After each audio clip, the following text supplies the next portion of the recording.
In-depth journalism in the Memphis community, the Daily Memphian is of Memphis, not just in Memphis, and seeks to tell the stories of this city.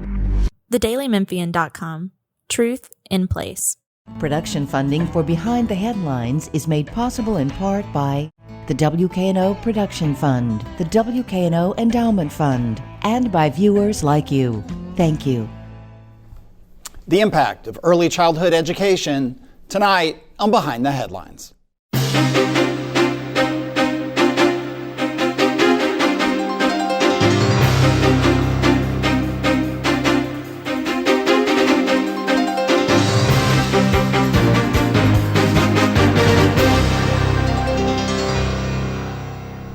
I'm Eric Barnes with the Daily Memphian. Thanks for joining us. I am joined tonight by Kandace Thomas. She's Executive Director of First Aid Memphis. Thank you for being here. Thank you for having me. Along with Sean Lee, who's President of Porter-Leath. Thank you for being here. It's great to be with you. And Laura Testino is a reporter with the Daily Memphian. We'll talk a lot about pre-K, early childhood education, the big Head Start grant that was with Porter-Leath for quite some time and spent 4 years at Memphis Shelby County Schools, came back just weeks ago. And so we'll talk about what that means for you all. But give me maybe a quick snapshot before we go really deep into this. And I'll start with you, Sean, of what Porter-Leath does. And again, it's a almost $32 million Head Start federal contract to serve 3,000 or so children. What does that money mean, and what all do you do beyond that with early childhood education? And we'll go deeper on all of it. Well, it's a big question. Our organization has been in Memphis since 1850, so this is our 175th anniversary. Currently, we serve about 44,000 children, birth to 5, throughout the community with things like high-quality preschool, books from birth, where we're mailing books to children every month. We do foster care, which is our legacy programming, and so everything is about empowering children and families to have healthy, optimal, and independent lives. And we'll come back again to a lot of those parts. Kandace, the role of First Aid, and how long has First Aid been around in Memphis? First Aid Memphis is 6 years old now, and our role is really to work to align the early childhood system, so align early care and education, prenatal to 8, to make sure that all children have access to high quality care, that families and our communities are aware of the importance of early childhood, and to really build out quality in our community. So, well, let's stay with the Head Start thing for a second, because again, the Memphis Shelby County Schools got the contract for 4 years. There were problems. Some of it was not comfortable. I mean, there was kicking by staff members. There was jerking, hitting. There was a child who got out of a school. So a bunch of violations of the policies. We don't have to dwell on that necessarily, but that $30 million is for about 3,000 students? Correct. How in the world, you found out in June that you guys put your bid in, you got the contract, you had to start weeks later.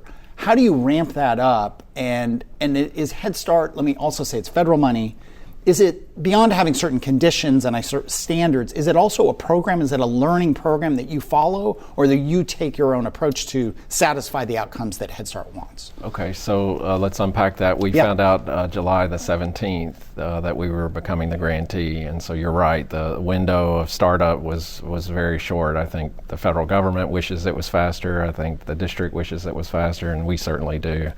But we got to work. We have an amazing team. We've already got over 1,000 children enrolled.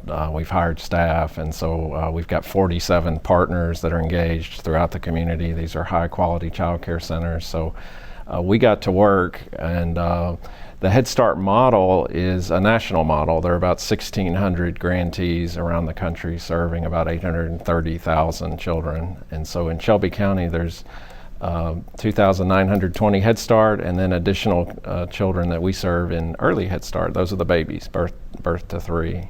And so it's a model, but each grantee has a way of implementing the model. For example, we're using a lot of partners, and we engage the system to make sure that we're part of high quality care throughout the community. And so while it has a framework, there are about 1,400 standards that you have to meet to have a quality Head Start program.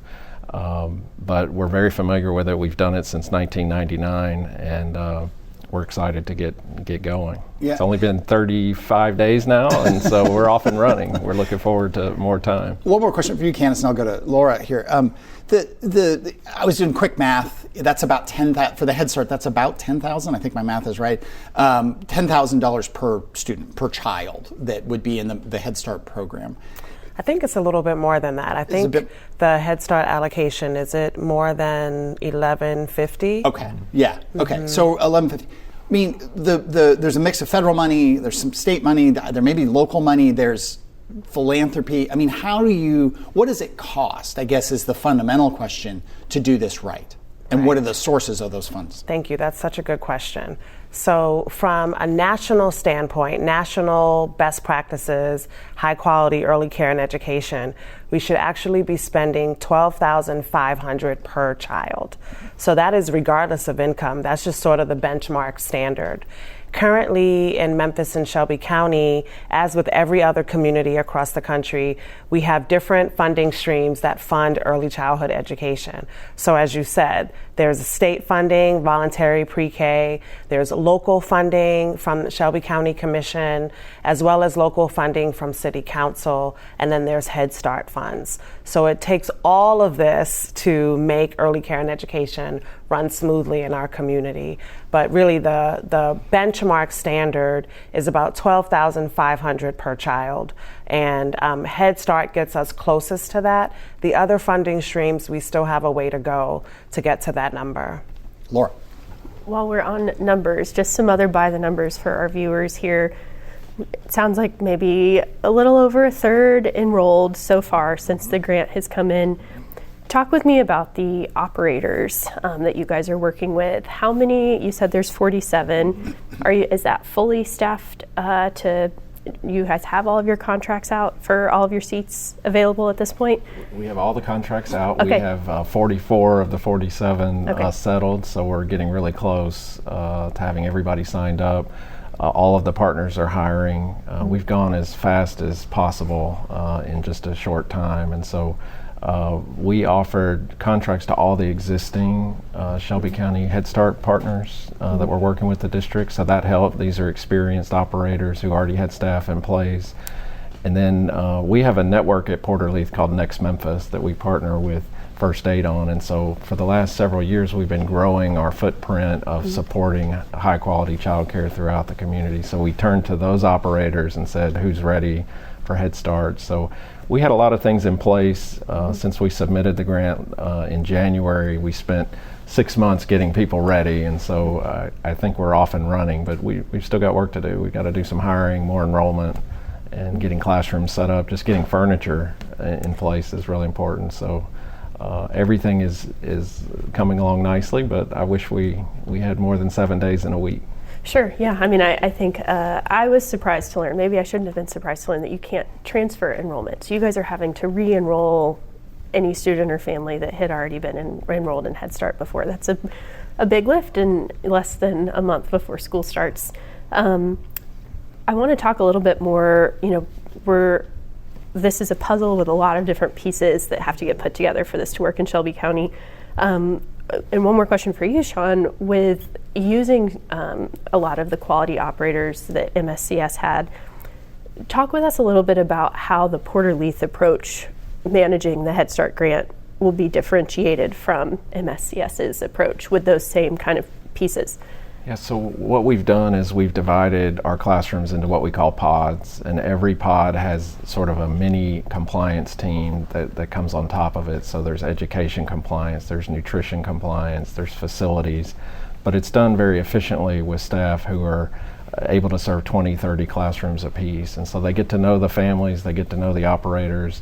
They're in the classrooms on a daily and weekly basis, looking at the operations and helping the partners do really well. So we've already started to staff up those pods, and they're starting to deploy out into the field and starting to coach the operators. So it's really about a bubble of safety around the classroom. It's not just the teacher's responsibility, it's all of our responsibilities to make sure they're supported and to prevent incidents from happening, and making sure children are educated and we're following those 1,400 standards that we have to follow.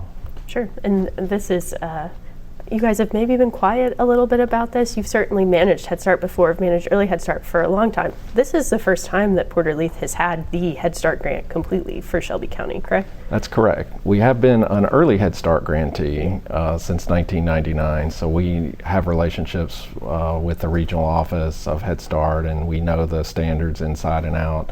In 2014, we became a partner with Shelby County Schools. They became the grantee, and we were their partners. So we've been in this world a long time. We know how to do it right, and I think you're going to see really positive things happening over the coming year. One question, if we could talk a little bit more about kind of finding those quality operators, finding those quality educators. That's something that for early childhood especially has been a challenge across the country. Kandace is somebody who is helping manage kind of this network of all these different people. Give us an overview. What is the quality of early childhood education in Memphis? Are we experiencing any lack of quality? Do we have enough educators and quality operators? And what does the state of that look like right now?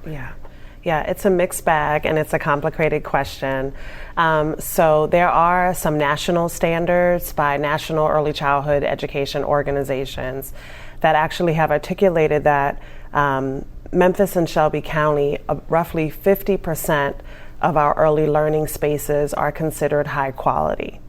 And we can dispute that because, of course, everyone who runs an early learning space or who is a private business owner, of course, they think that their programs are strong and they think that they're providing high quality. So, and according to national models and national quality rating systems, we actually need to build our quality, especially here in Memphis and Shelby County, when early care and education is so critical. So we have a lot of work to do around quality, and we know that folks are doing the best they can, and quality means it costs more, and quality means that we need better, more qualified folks who are working in early care and education. Mm-hmm. So it's a complicated question. What does that look like? If I'm a parent taking my kid to school, I hear a lot from parents that relationship is really important, right? It's critical. You want to just feel supported by somebody. Am I going to recognize from kind of the academic standard quality versus unquality? Yeah. How do you kind of, or not quality, how do you explain that difference to families who are looking? Right. I mean, as a family, to me, first and foremost, is that you want your baby somewhere where you know they're going to be loved and where they're safe. So that's most important. Every family wants that for their baby. You can think about quality. There is a lot of nuance to it, right?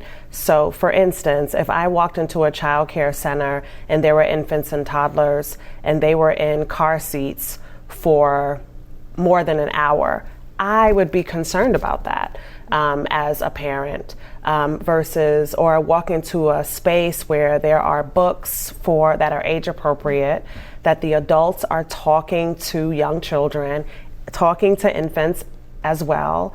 And so there's just some markers that you may be able to pick up on when you walk into a child care center, but it is a very nuanced, it's a nuanced approach. Mm-hmm. Most important is you would want your baby to feel loved and you want them to feel safe, and that's the bottom line.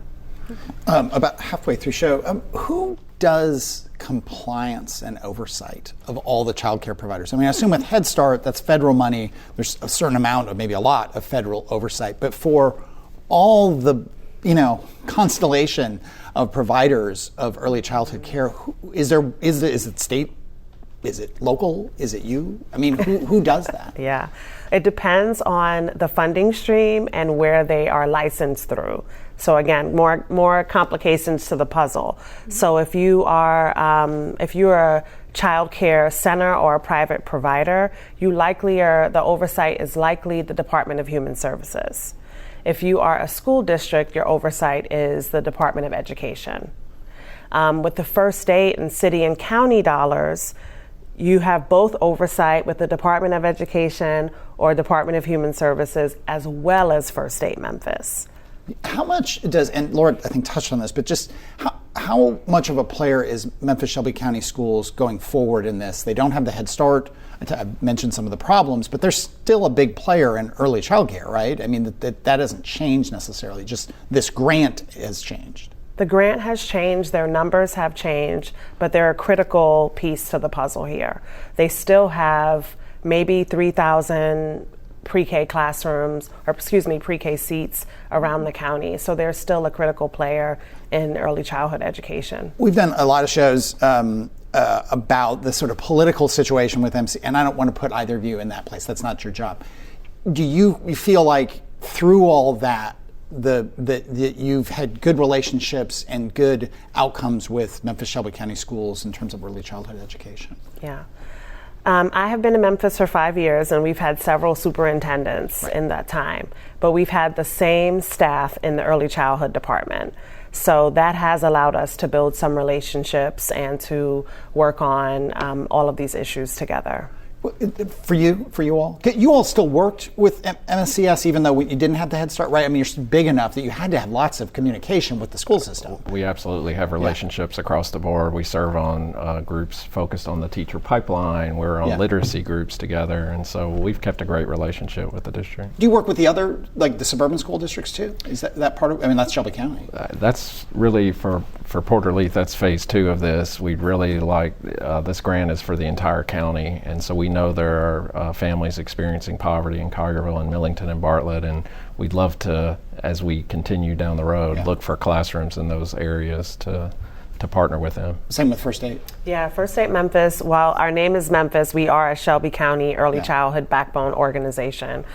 We have some partnerships with Bartlett and Millington, but we look forward to growing our relationships with the other municipalities in the county. One more from me, to say a dumb but really super important question, which is, why is this important? What are the differences? Because I can remember for years before First Aid was, I mean, it was an outcome of a lot of conversations about the need for universal pre-K and all the benefits and payoffs. So go through some of those payoffs for the long term for these kids and these families and thus the community. Well, I know for us, these are, with Head Start families, they're very low income families, $32,100 or less for a family of 4. And so if you think about a family that's going through that, they're experiencing a lot of challenges, whether it's transportation, housing. And what Head Start does is it wraps their arms around the entire family. It's not just your typical pre-K program with the classroom teacher, it's all of these comprehensive services. We sit down with families and say, our first question when we meet them is, what is your dream for your family? No matter your income level, you have a dream, and we want to help that family achieve it, and Head Start provides resources to help them do that. So not only is the child advancing and getting ready for kindergarten, the family is taking steps to make changes so that they move their family from where they are to a life of success. And so you really see the outcome, not just with, it's 2-generational and sometimes 3. Yeah. Thoughts on that? Yeah, I'll just add to that in addition to the child and the family, like our community is stronger when we have stronger early care and education. Our workforce is stronger because parents have a place where they can take their children and they know their children are loved and cared for. Employers are happier because we know that we can rely on parents who have high quality care. So it's a reverberation from the baby and that family to our whole community. Yeah. Go ahead. To remember is it doesn't end at kindergarten. We want them reading at a 3rd grade level by the end of 3rd grade. If they don't, they're 4 times less likely to graduate high school. And so it's very important for Memphis to get kids to kindergarten, and it's important for the district to pick that up and run with it and get these kids reading by the end of 3rd grade. And so it really is a partnership from cradle all the way through. Yeah. Laura. To talk a little bit more about where we kind of are, Shelby County having about maybe 50%, as you said, quality seats, how does that impact how close we are to getting, to what I assume is the ultimate goal of 100% universal pre-K enrollment? Talk to me about kind of the challenges that are really evident there for maybe education pipeline for teachers and just sort of the other obstacles that we might have. Yeah, so like I said, roughly 50% of our early learning spaces are considered high quality. So that is measured by child outcomes, so what children are experiencing and what they're learning. It's also measured by teacher background and teacher quality. So we have a couple of major challenges that we're trying to address. As you said, teacher quality is one. Not only quality, but also a pipeline of folks who want to work with young children. We have a early childhood teacher pipeline working group where a lot of the major players are coming together to think through how is it that we can improve the pipeline? How can we recruit, retain, and continue to train and build quality? We also have a childcare cost challenge, right? So it may cost a family more than $1,000 a month to care for their baby. And so the universal pre-K effort, which we call pre-K for all, is really, right, we just accomplished our very first step in pre-K for all. We passed the joint ordinance, which is huge for Memphis and Shelby County. And now what we're trying to do is align all of the players and every year increase the amount of classrooms that are involved in our pre-K for all effort. But that also means that we have trained teachers, that we have high quality centers, because in order to be a part of this effort, there are certain measures that centers and organizations have to abide by. Let me interrupt just for a second. The joint ordinance is City Council, County Commission. And about how much money is it for the program? So City Council and County Commission has been co-funding early learning since 2019. So in total, over the past 6 years, they've invested more than $60 million in early learning and pre-K. This year specifically, they're investing $20 million in early learning. Our hope is that over the next 5 years, given, revenue constraints, but our hope is that we can ask the city and county to continue to increase their allocation for early learning so we can get to the actual pre-K for all number. Yeah, back to Laura. Right. With the education pipeline, educator pipeline, school district K-12 certainly experiences vacancies and has to kind of find ways to, bring in other people to long-term substitutes or otherwise to help fill those numbers. Is that our vacancies in teaching positions something that you guys deal with, and what are the ways that you respond to them? I know we face it every day. What we look for is a well-qualified teacher. We don't necessarily want to compete with LEAs and school districts around certified teachers. So we would love a bachelor's level teacher that maybe hasn't been certified, or even an associate's degree teacher. We're turning over looking for apprentices. We've started the first early childhood apprenticeship program in Shelby County, really the second in the entire state, to try to attract high school students that want to transition, and we help them get their associate's degree and kind of move them forward. So we're looking for high quality, well qualified teachers that aren't necessarily certified, and they're just tough to come by. What we're trying to do is raise the rates of pay. We're providing great benefits, and so all of the child care community recognizes that in order to attract people to this field, we have to pay a living wage or better. And I think we're starting to see that. The momentum continues to build, and because of partners like First Aid that recognize that and fund the classrooms well, that's really helping partners be able to pay what they need to pay to attract better people to the field. Right, and that Head Start, as I understand, had a mandate and rule change to increase funding for teachers. That didn't necessarily translate to more funding for you guys to meet that requirement. Is that right? At this point, it's a request. It's a goal to pay closer to what the local school district does. And hopefully over time funding will see that happen. But what we're paying partners and what we're receiving is enough to really pay great wages. Now it's just a matter of finding great people to match with that. Kandace, as you kind of look at all of these, again, different pieces and match them together, what are you doing? And Sean, you can jump in on this too, having 47 operators. How are you guys getting each other's operators to talk with each other? What is kind of some of the network practices that you guys have to help, if something's going really well in one classroom, to make that, feed across all of these different thousands of other classrooms managed by dozens of other people across the county. Well, formally, First Aid Memphis has a couple of committees and working groups that we invite partners to join us in. So we have what's called the Leadership Council, which is really a table of folks who are interested and committed and working in early care and education in a variety of roles, including partners who run child care centers or operate child care centers. And so those partners can join our Leadership Council. They can specifically join our pre-K working group, and that is all folks who are working in pre-K specifically, including family engagement personnel, which provides a lot of the wraparound support that Sean was speaking of.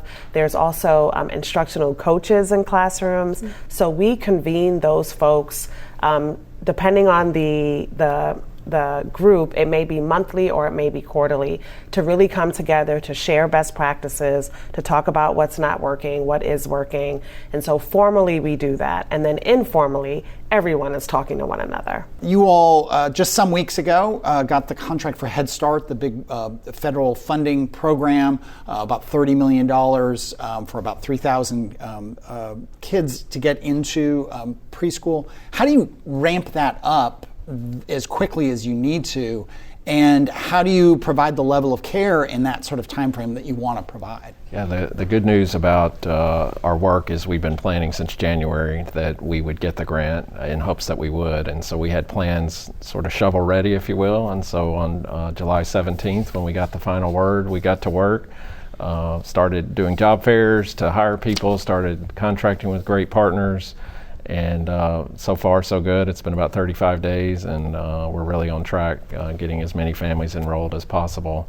And we're ready to serve. We've been planning this for some time, and our operators are excited, and we're ready to get the classroom work going and getting children ready for kindergarten. Let me bring in Kandace Thomas. She's Executive Director of First Aid Memphis, which works on early childhood, pre-K, all of those issues. Folks in Memphis have talked for many years about getting to a point of universal pre-K. Is pre-K, are there enough seats for people families who want pre-K now in Memphis and Shelby County? Currently, we have about 8,500 pre-K seats in Memphis and Shelby County. And based on our estimation, we may have about 1,000 more families. So we need about 9,500 seats that are publicly funded to support all the families who want access to pre-K. Is getting to the families about, do they come to you and you and the organizations you work with, like Porter-Leath and others, or is it also about communicating that you should do this, you as a family should do this, you and a family should trust us, you and a family, that there's a communication and trust and almost recruitment of families? Is that a big part of it also? It is. Pre-K operators like Porter-Leath and many, many others in the community, they have to recruit their families. Either they're recruiting word of mouth because one family had a great experience with this certain child care center or family day home, or they have to do formal recruitment and marketing and communications efforts. It's both to ensure that families are enrolling their children, but also to make sure that families know the importance of early care and education. So we still have work to do to convince families how important it is to enroll their children. Let me bring in Laura Testino from the Daily Memphian. Sure. Just like K-12 education, early childhood education can face some education pipeline challenges. Talk to me both what you guys are doing to meet those. Yeah. We are working to align the system. So we have a lot of early care and education providers in Memphis and Shelby County, and our work is to align the system to ensure that there's high quality care and children have access to it. We are also working in addressing some of the teacher pipeline challenges or the provider pipeline challenges. We do a lot of advocacy and awareness both at the city and county level as well as in Nashville. We work on a lot of training and capacity building efforts. We're going to have a conference in Memphis on October 24th and 25th on early care and education. So our work spans building quality for the community. We're really changing the messaging about working in early childhood, that this isn't a fallback plan, this isn't a side job, this is a career path that you can follow. You can earn a living wage, You can move up, become a principal in an early childhood center. You can advance and have specialty positions like instructional coaches. So we're really building, I think, the career path that would excite someone to leave high school and consider working in early childhood. And talk to me a little bit about, of all of the seats that we have, these 9,500 seats, how do we find which ones are quality seats or that need to become quality seats in Shelby County? Mm-hmm. Well, we currently have 8,500 publicly funded pre-K seats. The goal is really to get to 9,500. And so parents and families find high quality seats word of mouth. They also find seats based on their intuition. When you walk into a center or a family day home or a school and a classroom, you have a sense of, will my child be loved and will they be safe? And then there are other nuanced ways that we can see it is this high quality. You can think about how many books are the books and the reading materials age appropriate. How much is my child sitting in a car seat, for example, versus walking around or crawling around the classroom. So there are lots of nuanced ways to figure that out. Would love to talk more, but we're out of time. There's so much more that I would love to talk to you all about, but that was great. Thank you so much. Thank you for being here. Thank you, Laura. And thank you all for joining us. If you missed any of the show today, you can get the full episode online at WKNO.org, the Daily Memphian, YouTube. You can also download the full show as a podcast wherever you get your podcasts. Thanks very much, and we'll see you next week.